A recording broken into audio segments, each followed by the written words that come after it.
नमस्कार yummy Odia kitchen को आपण मानक स्वागत करुच्ची। मु आज आपण मानक भेंडी आंबुल बेसर तैयारी करवाटा शेयर करी।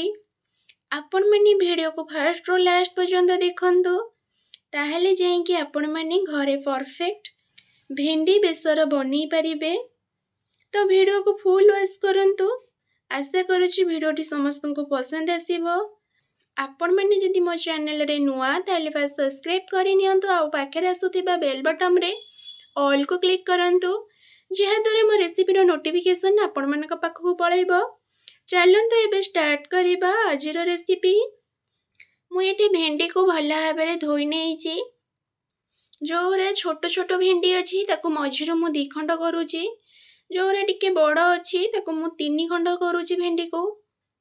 देखो आपण मैंने एडिक एडिक साइज रखिए नहले भेंडीटा फिटी जीव भाजिला बेलू को। मुझे सेम प्रोसेस रे सबु भेंडी को काटी सारे। देखु मोर एतिक ही भेंडी है। एबे गैस ऑन करी कड़े बसौची। मोर एठी कड़ेटा गरम है आसिलानी। मु एथिरे 3 टेबल स्पून रिफाइन तेल ऐड करूची।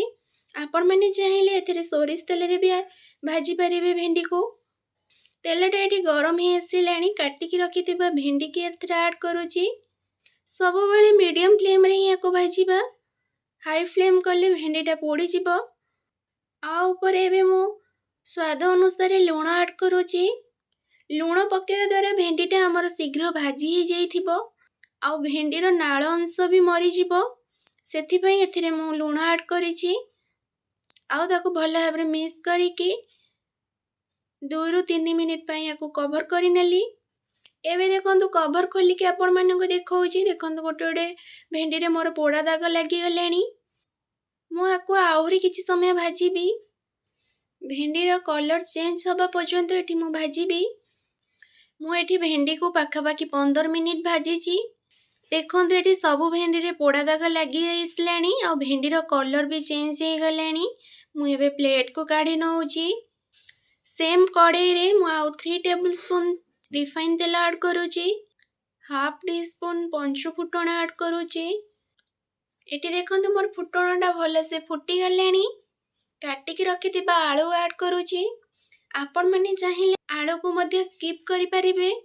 मु एटी भात रे खाइबा पई आलू ऐड करिची। आपण माने जदि रोटी रे खाउछंती ताले खाली भेंडी आंबुल बेसर मध्य करि परिबे। स्वाद अनुसार मु लूण ऐड करूची। एबे ताको भला भाबरे मिक्स करिकी कवर करि नउची। आलू सिझिबा भितरे एबे मसला प्रस्तुत करिबा।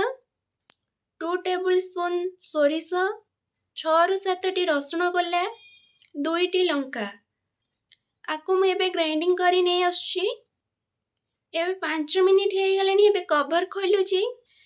आलूटा हमर गोल्डन ब्राउन कलर हे आसलानी। ग्राइंडिंग करी रखिथिबा मसला को एथिरे ऐड करूची। 1 टीस्पून काश्मीर लंका गुंड ऐड करूची। हाफ टी स्पून हल्दी गुंड ऐड करूची। 1 टीस्पून मीट मसला ऐड करूची। ताको भला भाबरे मिक्स करी नउची। आपण माने मने रखंतु सोरिष मसला को अधिक कसिबानी। अधिक कसिबा द्वारा मसलाटा पिता लागे। मोर एटे टिके टिके तळ लागि आसिलानी। मु एथिरे पानी ऐड करूची। पानीटा फुटिबा आरंभ हेलानी। मु एथिरे मैगी मसला ऐड करूची। भेंडी बेसर करूछंती माने मैगी मसला निश्चिंत पकांतु। देखिए तो टेस्ट बहुत बढ़िया आसीबो। आको बिल्कुल स्किप करिवेनी। एबे ताको भला भाबरे मिक्स करे नउची। आ आवश्यक अनुसार पानी ऐड करूची। मु एठी पाखापाखी 1.5 ग्लास पानी ऐड करिची। भात रे खाइबा पे मु एठी अधिक झोल रखिची। ताको एबे भला भाबरे कवर करि नउची। 5 मिनिट हे गलानी। कवर खोलुची। देखंतु फुटिबा स्टार्ट हेलानी।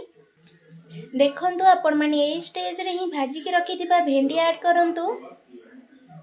आ फुटिबा पई किछि समय छाडी दियंतु। मु एठी 2 मिनिट पई फुटिबा पई छाडी देइची हाई फ्लेम रे। 2 मिनिट हे गला। देखंतु बहुत सुंदर देखा जाउची। बहुत बड़ा वासना भी आसलेनी। और एतिक ही झोल रहिबो। मु एबे गैस ऑफ करिकी सर्विंग प्लेट को काढिकी आपण मानको देखौची। मोर ए भेंडी रेसिपी को आपण माने घरे निश्चिंत ट्राई करंतु।